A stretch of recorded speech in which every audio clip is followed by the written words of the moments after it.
Drapeau.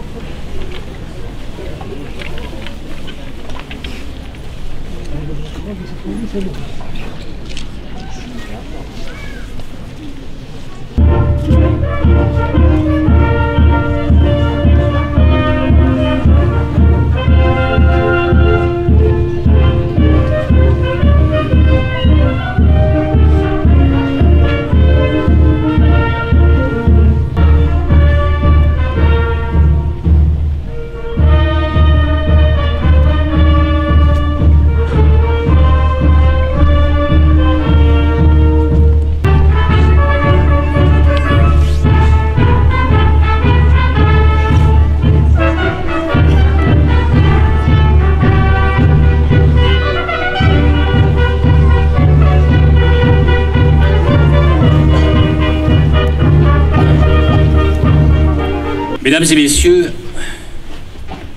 en ce 11 novembre 2022, vous allez assister au 104e anniversaire de l'armistice de la guerre 14-18. Les ronds relaient la sonnerie tant attendue. Peu à peu, les soldats sortent des tranchées, mettant fin à 4 années d'horreur. Nous écoutons cette sonnerie interprétée par Pierre Guenot de la Société.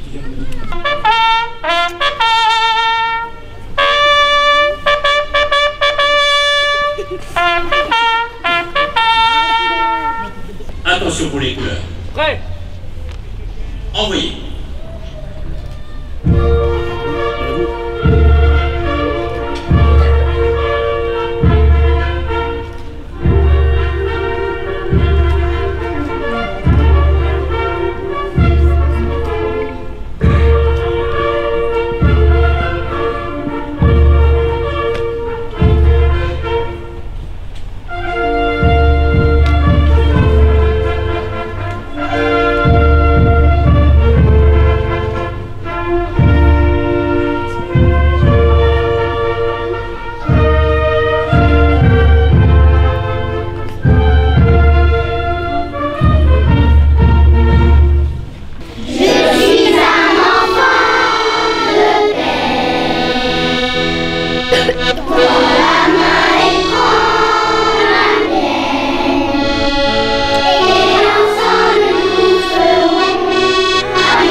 Premier extrait d'une pièce qui s'intitule Comment 14. Elle est écrite par une femme, Dany Laurent, et elle va être interprétée par Chloé, Jeanne et Gwendoline. Elle parle de femmes, d'épouses, de sœurs, de mères, pendant la Première Guerre mondiale. C'est la première depuis son départ, il y a 2 mois. C'est long de courir ces temps-ci. Je restais quelquefois plusieurs semaines sans lettre d'Henri. C'est terrible cette incertitude. Pourvu que les nouvelles soient bonnes. Elle a une lettre, c'est la preuve qu'il n'est pas mort. C'est l'essentiel. Joséphine, notre cuisinière, ne sait rien depuis 2 mois. Son mari est juste à côté de Verdun. C'est un mauvais secteur. Quelle idée aussi de se marier la veille de la mobilisation. S'il est tué, elle aura moins une pension de veuve de guerre. C'est pas si mal. Ça va? Bonne nouvelle? Si on va. Il ne voudrait pas que je le voie comme ça. Ça se comprend. Ne pleurez pas, Louise. Il est vivant. Vivant. Julie. Je suis pacifiste, voilà. Quelle idée.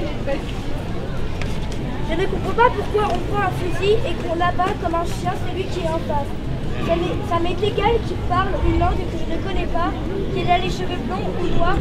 À 4 milliards le nombre de lettres échangées en France avec les soldats mobilisés, leurs familles et leurs amis pendant les 4 années de guerre. Marcel Carreau, mobilisé dès 1914 à l'âge de 23 ans, a écrit chaque semaine à ses parents habitants de Urbain près de Saint-André dans Menton. Ce jeune paysan raconte au quotidien ces mois de souffrance. Le dernier extrait qui sera lu, qui est daté du 5 juin 1915, le jour de sa mort. 28 novembre 1914. Chers parents, vous allez dire que je suis bien feignant, car voilà plusieurs jours que j'aurais dû vous écrire. Pour mon épaule, ça va beaucoup mieux. Voilà que c'est guéri. Je pense retourner aux tranchées ces jours-ci. C'est peut-être une chance qui m'est arrivée. Car pendant que je suis ici, la compagnie a subi de durs échecs. À ce qu'on m'a dit, ils se sont battus corps à corps dans les tranchées. Il y avait beaucoup de morts des deux côtés. Il vient d'arriver des évacués. Si vous les aviez vus, ils sont tendus de terre comme on est tous tranquilles. On se frotte de chaque côté de la tranchée. On ne ressemble plus à un être humain. Et c'est aussi bien de caractère que de propreté. On vit comme des renards. Je vous promets qu'on envie la vie civile. Ceux qui auront le bonheur d'y retourner sauront l'apprécier. Moi le premier. Vivement que ça vienne. En attendant ces beaux jours, je vous envoie tous un gros baiser. 7 mai 1915. Chers parents, je viens de nettoyer mon fil. Comme je n'ai pas grand-chose à faire, je vous envoie de mes nouvelles. En ce moment, nous sommes en hiver au mois de mai. Voilà la deuxième nuit. On couche à la belle à 3 km en Amérique. Dernièrement, à Commercy, je suis allée au cimetière militaire. J'ai vu la tombe de Colin Lavalette. Du moins, ça doit être la seule. Toutes ont une croix en chaîne avec le nom du défunt. Les tombes se touchent. Je n'ai toujours pas grand appétit, mais ça peut aller quand même. Enfin, au revoir et chacun un baiser. 27 mai 1915. Chers parents, je viens de faire la chasse à mes coups, car j'en ai toujours un peu. Avant d'attaquer, on nous a donné chacun un quart de goutte. Mais moi, pas bête, je l'ai vu le lendemain. Et puis dame, autant je l'aimais l'hiver, autant ça me répugne à présent. Soi-disant qu'on a eu 695 morts et blessés, tous comptés originaux. C'est en plein cœur du bois d'Ailly que nous étions. On appelle cela un bois, c'en a été un, mais plus à présent. Ce n'est que des débris de bois, de pierres, de planches, de fusils cassés, de têtes, de bras, de jambes. C'est affreux. C'est la vraie peste par ces chaleurs. Voilà le travail qui arrive. Je vous embrasse tous et à la prochaine. Le 5 juin 1915. Chers parents, je suis revenue aux tranchées ce matin. J'ai tout de même tiré 18 jours de repos. C'est toujours autant de prix. J'ai trouvé ma compagnie en deuxième ligne, en réserve, et on a droit du bois d'Ailly et c'est très calme pour nous. Je n'ai pas encore mon colis, et maintenant il ira là-bas. Quand je suis partie de là-bas, tout le monde tapait déjà dans les formes. J'aurais bien mieux aimé rester calme que de venir dans cette boucherie. Rien de nouveau à vous apprendre. Vivement une autre évacuation pour la fin de tout cela. Chacun un gros baiser. Marcel Carreau était tué ce même jour, samedi 5 juin 1915. On ignore les circonstances exactes de sa mort.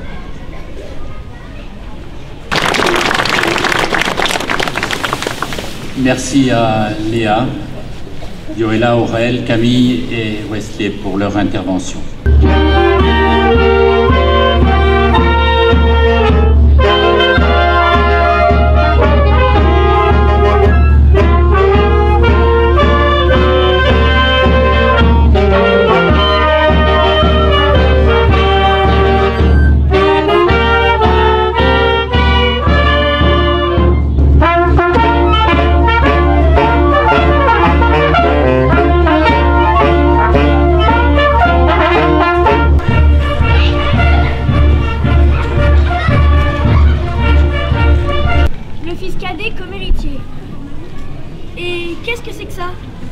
Soit notre père a complètement perdu la tête, soit il enfreint consciemment la loi.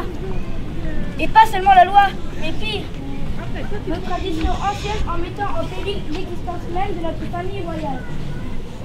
Et moi, je ne cherche qu'à sauver nous tous. Arthur, au secours, il y a quelqu'un? Haha, pour t'écouter, il y a une autre quelque chose. Tu peux leur dire ou crier tout ce que tu veux. Je ne pense pas que cela puisse les intéresser.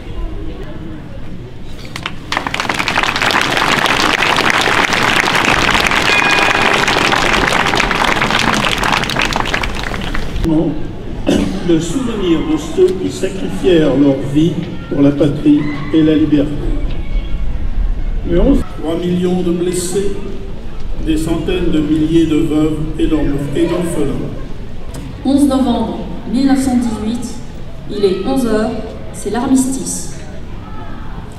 Brigadier chef Alexandre Martin du 54e régiment d'artillerie, décédé le 22 janvier 2022 au Mali à 24 ans, mort pour la France.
Partageons cet instant présent dans le silence. Cet hommage débutera par la sonnerie aux morts, au clairon. Puis nous respecterons 1 minute de silence. Puis nous écouterons notre hymne national, la Marseillaise, qui revêt toujours un sentiment de respect et d'émotion. Ils furent des millions à tomber sur les champs de bataille, mais plus près de nous, ils sont 342 dont les noms figurent sur le monument aux morts d'en haut.